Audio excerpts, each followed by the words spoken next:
Help is just a click away with Shoreside Therapies' free 15-minute consultation. At Shoreside Therapies, they offer personalized therapy services that combine evidence-based techniques with genuine care and understanding. They provide various solutions to make the therapy process more accessible, including virtual appointments and assistance with insurance benefits. Their team of licensed therapists is dedicated to helping you build resilience and confidence while navigating life's challenges. Join Shoreside Therapies on your journey to finding inner peace and happiness. Go to shoresidetherapies.com for a free 15-minute consultation and discover the benefits of counseling. At Shoreside Therapies, again, shoresidetherapies.com, and schedule your free consultation right online. Welcome to the Wisconsin Wellness Podcast. I'm Lori Groh, your host, mental health therapist, and practice owner. Each month, we'll showcase a central theme and provide weekly practical hacks, inspiring interviews, and valuable advice from wellness professionals. Our aim is to help you streamline your wellness and mental health journey. So let's start the show. Hi, welcome to the Wisconsin Wellness Podcast. I'm your host, Lori Groh. Today we have Jill Sitnick with us. She is the founder of The Journey Sage, an educational platform that demystifies MDMA therapy for PTSD to help dispel the stigma of psychedelics for mental health. After a lifetime of unprocessed childhood trauma, Jill found healing through psychedelic-assisted psychotherapy, which is expected to be FDA approved. And she's an author, educator, YouTube advocate for MDMA therapy for PTSD. Thank you, Jill, for being here. Oh my gosh, Lori, thank you. I think this is going to be a fantastic conversation. I'm really excited to be here. Jill, would you mind just sharing for our listeners a little bit about your story and how you got involved with MD therapy? Yeah, so it happened completely by accident or unexpectedly, I guess I should say. I always thought I had a bad childhood, but I never really thought much more of it. I'm Generation X. It is what it is. Very long story short, my long-term partner of over 20 years passed away.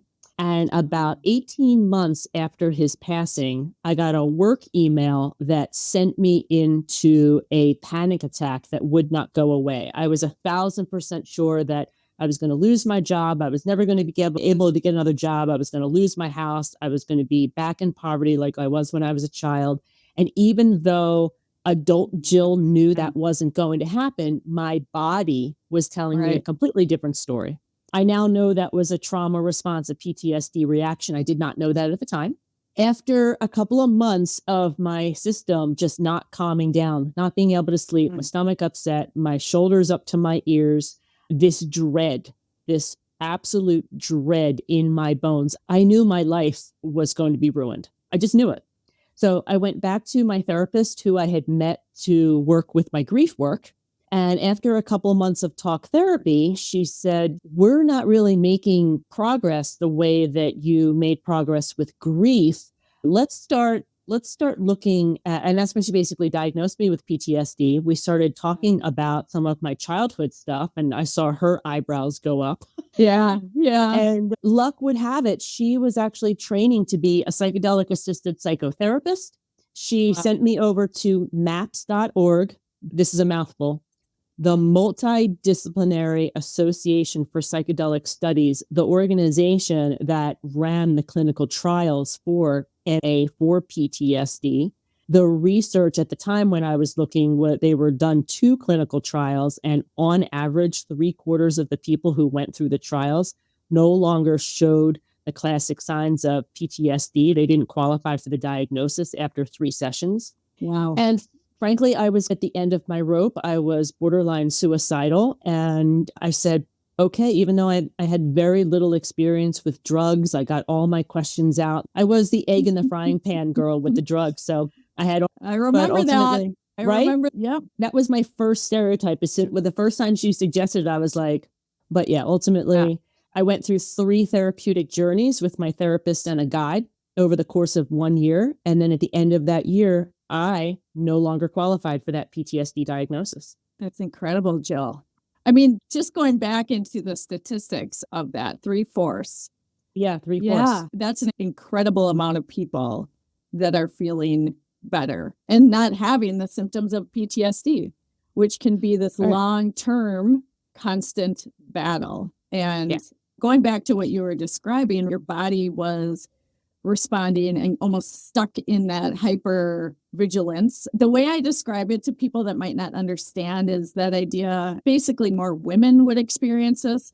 If you're home alone and you hear a little noise, and then all of a sudden you're in this hyper awareness and logic doesn't get you out of it at all.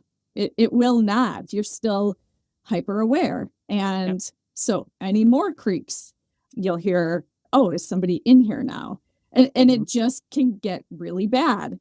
And there's not this ending loop to get out of that by saying, nobody's there, calm down, let's look at the evidence, you locked all your doors. That part of you is not listening. Can I play off of your at home alone analogy? Because it's excellent. So imagine you had a childhood memory of home alone or home and something happens and that traumatized you, because it absolutely can. And whenever you think about that, your body goes into that dysregulated state. MDMA allows you to see that memory from afar while calming your body down, for you to look at that memory as your current adult self and say, you know what? I did have those doors locked. I did have, I don't know, that baseball bat under the bed. There wasn't anything going on there. And it allows you to reframe and heal that memory. So I'm so excited you gave me that example. Yes, and that is what I am. I'm not necessarily a trauma expert. I do work with IFS therapy. Basically, what you're doing with that is acknowledging, accepting all your parts. But there is this additional part that goes along with it, and that's calming down the nervous system. And that is what you're saying is this vital part in healing trauma. Because if you keep having the same thing happen and you're getting activated again, there's no changing that. It's just a loop until you can calm our whole self and in that calm be able to say, okay, this is what's actually happening. You need both things. To just be calm, that feels good. But to have that additional part where you're thinking through and recognizing like, this is what's actually really happening. It's like a reprogramming of your brain. Yes. Yeah. Your brain allows it. The issue is in the tissues. And that cracked me up when somebody gave me that line, because trauma gets stored. You know this. Trauma is stored in the body. We all think it's right here. I was shocked that my body was actually giving the signals. And you have to recognize and have a mechanism to calm the body down so that you can then heal that sort of trauma. So you're right on track. And I love IFS because it allows my imagination to give like faces and bodies and personalities to the parts. It's actually like the fun part of therapy. So I'll put that out there for folks who are like, IFS could actually be fun. It kind of can if you let your imagination go wild. Yes, it totally can be. Love it because it does a little bit of what you're saying too. It's like a bit of the separation to connect and understand. So tell me a bit about how MDMA worked for you. So you had 3 separate sessions. And so you don't have to go into all the personal details, but what exactly did it look like? Think of the numbers 40, 20, 40. For every therapeutic journey, and think of a therapeutic journey day as a medical procedure day. So when you're going in for surgery, because journey days are on average 5 to 8 hours with MDMA, or if you're like in the Johns Hopkins studies for depression, psilocybin, they're long days. They're 5 to 8 hours-ish. So think of that day as the medical procedure. Think of that as the 20%. The 40% before the therapeutic journey is the preparation. It's the talk therapy. It's determining what your intentions are. And intentions are just the focus. So the same way you would talk to a surgeon about what the focus of the medical procedure is, hey, it's my right arm or whatever, is the same way that you would have the intentions talking to your therapist. There's a number of people doing this work. So I'm just going to use that vocabulary, therapist or guide. And working through, when we decided to actually go with this therapy, my 40% before the actual day was like the entire summer, because my first journey was September. So like from May, June, July, August, we were working towards safety, feeling very comfortable. I already knew my therapist. I had to meet my guide, preparing my intentions. Then the 20%, the actual journey day. I'm happy whenever you want to talk about that more. Yeah. But then after it, the same way that when you're recovering from a medical procedure, you might have to rest, you might have to eat a certain way, you might have to stretch. In psychedelic assisted psychotherapy, it's called integration. Because what winds up happening is that you have to live your life for everyday things to happen for you to start having your memories pop up and say, wait, it really wasn't the way that memory went. And in the very beginning of an integration time, you'll find your brain is popping. You're getting insight after insight. And then the days, weeks, and months, the insight speed decreases. But if you maintain your integration practices, journaling, walking, meditation, art, whatever it is for you, you'll continue to have these periods of reframing memories. It makes a lot of sense that there would be this time for preparation, because you would want to feel safe. You would want to feel like you had some direction. And that can take a while. Even just in therapy, if I'm working with somebody, they might come in and I might ask them that question that everybody asks: what's your goal for coming in here? But sometimes what they start with isn't what they actually end with. And there's a lot of protective behaviors with people who've experienced trauma. And ironically, the healing process is terrifying. So I say to people all the time, really, don't jump into this next week because you just heard about it. It's going to be, your inner systems are going to be a little scared because this really can heal. The prep's important. Yeah. Yep. So going into the 20% then, so day of, sounds like almost a solid work day. Yeah, pretty much. Yeah. So tell me how that actually goes down. How does that work? Yeah. With psychedelics, you want to think about set and setting, the mindset going in, making sure you're safe, knowing what your intentions are, and then the setting. And I strongly encourage people to ask as many questions as you want to ask about the setting. I was guaranteed that it would be warm. It wouldn't be hospital, clinical, cold. I was guaranteed there were going to be blankets to cuddle up in. I'm a cuddler. I was also told I could bring anything I wanted. I brought my fluffy socks. I brought my own eye mask. But with an MD and even psilocybin journey, you should expect that a little bit of the time you're going to be with an eye mask, laying back and being very relaxed. The journey space, I showed up early in the morning. I had fasted. We spent about an hour and a half getting comfortable because I was certainly very nervous and talking about intentions and everybody going over the rules, what the medication was, what sort of touching was allowed. And remember, I had already been screened. There's no history of schizophrenia in my family. I don't have any phobias. All of my questions had been answered. I took the MDMA dosage and it was medical grade MDMA. This is not like my doctor's got something. My guide was a medical doctor. So I knew that I wasn't getting Molly or ecstasy. I was getting MDMA. Within an hour and a half, I started to hear my inner voice for the first time. As somebody who I was living my entire life in these kind of trauma reactions, and I had a lovely long-term relationship that regulated my nervous system. I had never heard my inner voice before. I said to my doctors, hey, there's this like snarky, really smart woman talking to me, telling me I need to live for myself. And they cracked up. They still like to joke about that. And then the session, the role of the guide and therapist is to hold space and to really only push back when there's something dangerous or really super inappropriate that the patient might say. Be there to be a calming presence. Their favorite word the entire journey was, there was gentle pushing back against my self-worth issues. I really didn't even think I deserved to be born. And that even came out in the first journey.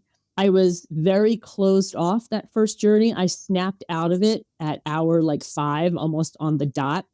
And that was an indication that my inner children were really scared. And on average, during this treatment, as I now understand it, the doctors are anticipating that a lot of the progress is about making the patient feel safe. After the journey, I was so disappointed. I was like, I didn't know what to expect. I was disappointed.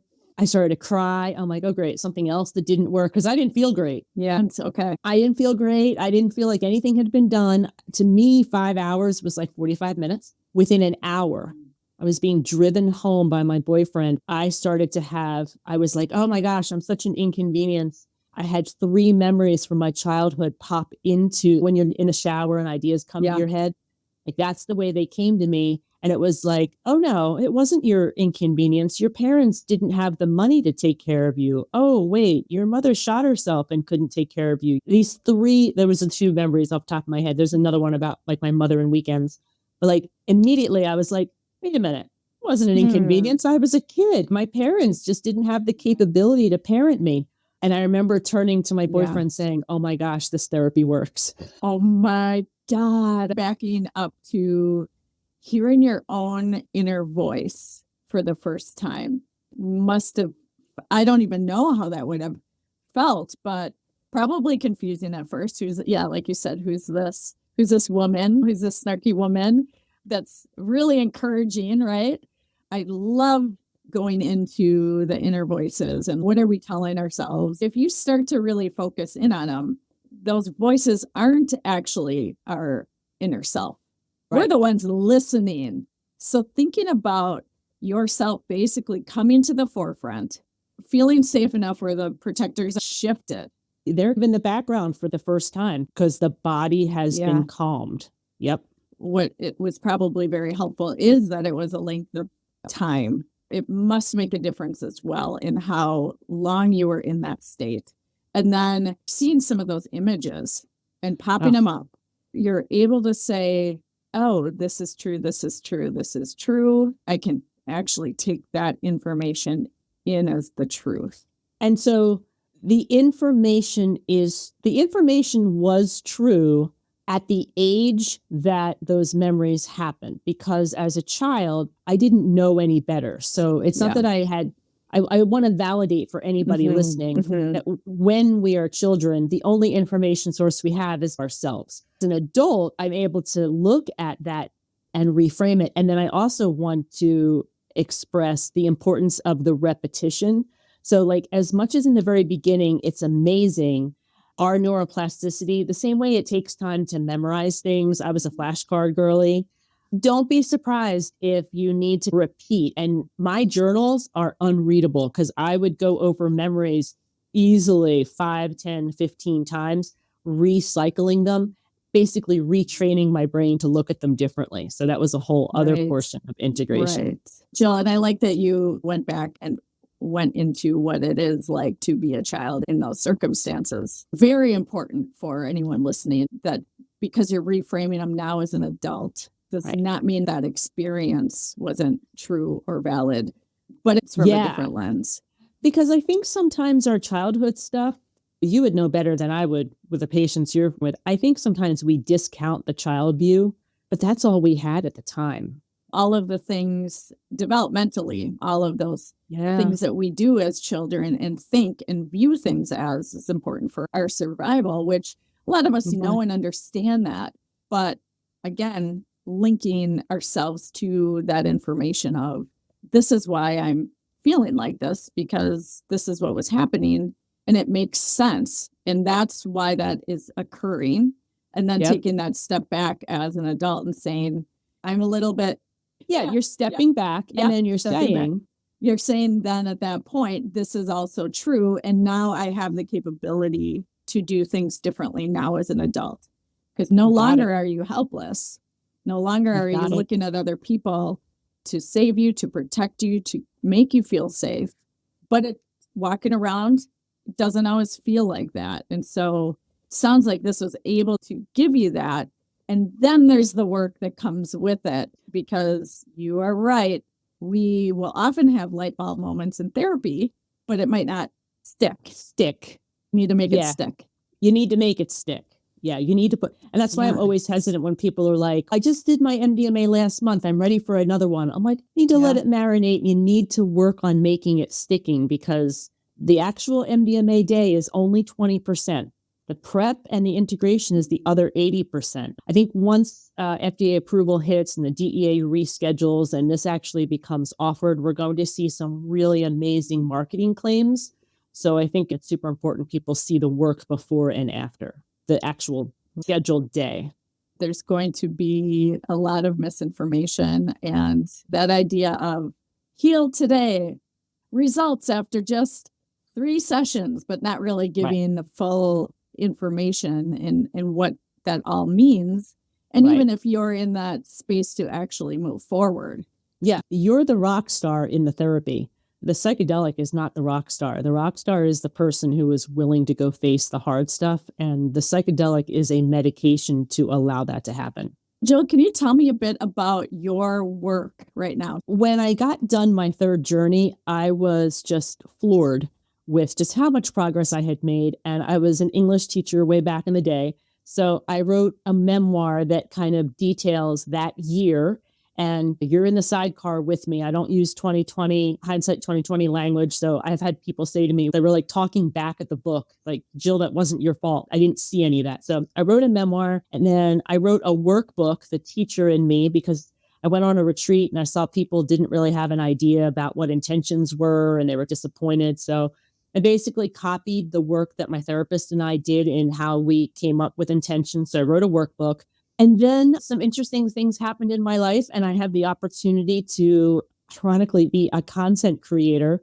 So my YouTube channel is the channel that I wish had been around when I was going through the therapy. I talk about what the therapy is, how I responded to it, what I did, my tips and tricks to try to alleviate the stigma around psychedelics, which is still everywhere. And I'm also working on my coaching certification. I think at some point I will probably be working in the space to help people with psychedelic assisted psychotherapy. At this point, I'm just focused on being a positive voice, being a clear voice, because FDA approval is scheduled for August, and we're probably going to start seeing some interesting press. And I just want to continue to be an advocate. We have millions of people in this country with PTSD that this could help. And for it to get bogged down because of wackadoodle media coverage, the little bit of power I have with my voice, I'm at least trying to use it for good right now. That's beautiful. And yes, there will be a lot of stuff out there for sure. And I think having the right information, the true information, and having the workbook is really great too, of being able to say, like, how do we actually do the intention work? Because that can feel either overwhelming, or it could feel like, okay, I'm just going to write down one sentence and then be done. And I'll tell you, the one that we use the most, the body, because the issues with the tissues, that's available for free on my website. It's a free download PDF. People can grab that right now, because that's the one we used probably 80% of the time. I thought it was appropriate for people who are like, I find people are actually usually surprised that trauma is in their body the same way I was surprised. I didn't know any of that. So that one's, anybody can go grab that. Oh, awesome. So I'll put that in the show notes for anyone that would like to grab that. That's really great. Thank you for that. Yeah. I'm very curious of what you are hearing, because in my world too, I hear a lot of different things about MDMA. What are some of the myths that are common that you hear? MDMA is an empathogen. It's not a traditional psychedelic. You don't see the visuals. That's addictive. No, it's really not. There's no history of addict. If you have an addictive personality, can anybody become addicted to something? Sure. But there's really no, and especially since I was working with doctors, that wasn't going to happen. I think I should clarify that no longer qualifying for a PTSD diagnosis meant that I did have a sense of control over my life. I was no longer suicidal. That did not mean that I had healed every single trauma. I healed the big, giant capital T traumas. I've still continued to work on my little traumas. I still have a therapeutic relationship with my therapist. I've gone on psychedelic tourism things, because this is years at this point. And what's interesting is that some people have said, do you have to be on MDMA then for the rest of your life? Like they don't exactly understand that it is a medical procedure versus a prescription. Could see that. I think those are it's either a cure-all and then you don't have to deal with anything, or you're on it for the rest of your life. There's so many misconceptions, which is clear because I don't see a lot of people talking about the therapy the way that I talk about it as a patient who went through it. So that's why I do what I do. But the most interesting one is when I say what I'm doing and somebody gives me a smirk and say, well, that must have been fun. Right. And I'm like, you get beaten up by your father for 18 years and have your mother try to commit suicide a few times, then come back and tell me how much fun the therapy is. Right. Missing what it is. Hopeful. Maybe they're very hopeful. I shouldn't laugh that hard about it, but it is. And people usually don't know the follow-up question to ask me with what do you do for a living? And then I tell them, and they really don't know where to go with it. So I'm really hoping in a couple of years that MDMA therapy will just be another thing that people know about in terms of mental health treatment. And another tool. There are other tools that go really nicely with this process as well. Somatic works really well with MDMA, in my opinion. IFS works beautifully with MDMA therapy. So and we're at the beginning of the mountain in terms of research. Right. Just imagine what we're going to know in 5 years. Some of the myths of it being addictive. They're not going to want that every single day. It's a different ballgame, right? It's not. I think it's that disconnect of what it actually is. It's a healing journey. It is work. It's not going there to escape. It's going there to embrace and move towards, which is a very different thing than using substances in that particular way. It's a very different experience using substances recreationally versus that's the same way that psychedelics every 6-ish months, clearing out the cobwebs, seeing what is going on and understanding more about yourself. It's fascinating. So recreation is very different than therapeutic. And quick question, and knowing that it's not approved yet, how are you able to go into that journey? How are you able to do that? Yeah, so there was a huge underground that I never knew about. I got very lucky in that my therapist was in a underground program to become a psychedelic assisted psychotherapy. She had exposure to a variety of psychedelics through her training. And one of the was MDMA for PTSD. And she was very candid that I was a teacher way back in the day, so I understood student teachers. I had the Cadillac of therapy because I had her, who I had multiple years of therapy with, her mentor, a medical doctor who had done this underground for years. I will say that what's going to happen, in my opinion, a dollar bill gets you a cup of coffee down the block, right? I think we're going to see more underground people coming above ground because there's a variety of programs out there. There's no real accreditation that I know of yet. There's a lot of different programs introducing people to how to do this. I think some states are going to allow MDMA clinics to be around, and that's going to draw more people up. But I think the expense is also going to, unfortunately, deter some people. So there's still going to be an underground element. And I will just say, with enough online forums, word of mouth, within 6 months to a year, you can probably find someone that you feel comfortable working with.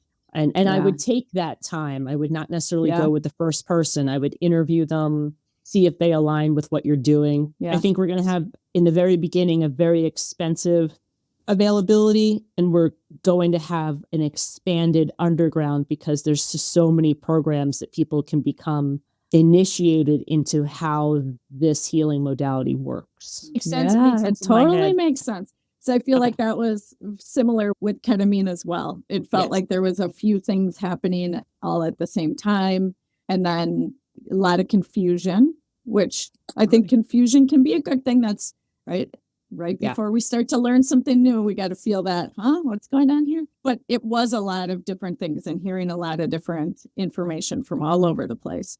Having somebody like you, Jill, to explain the experience, to say what it isn't for you, and then also having different people in your life, it sounds like, that have a lot of knowledge and a lot of expertise.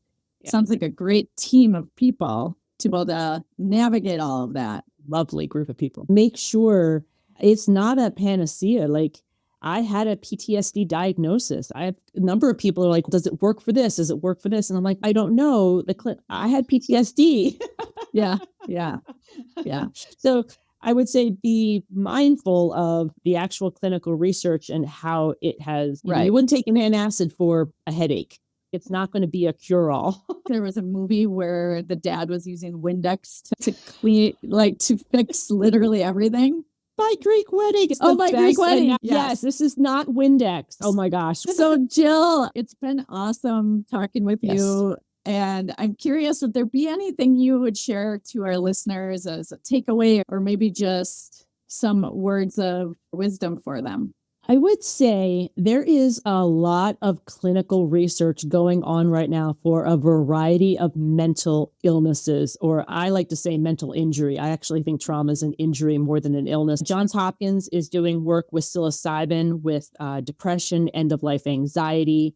There are private companies that are doing work. They're trying to isolate different molecules so they can get a patent. There's a lot of work going on there. The VA has, I think, oh my gosh, I hope I don't get this number wrong. It's either 8 or 18 clinical trials just for veterans. There is a ton of research happening in the US, globally. Australia has already approved MDMA therapy. Canada is not going to be very far behind us.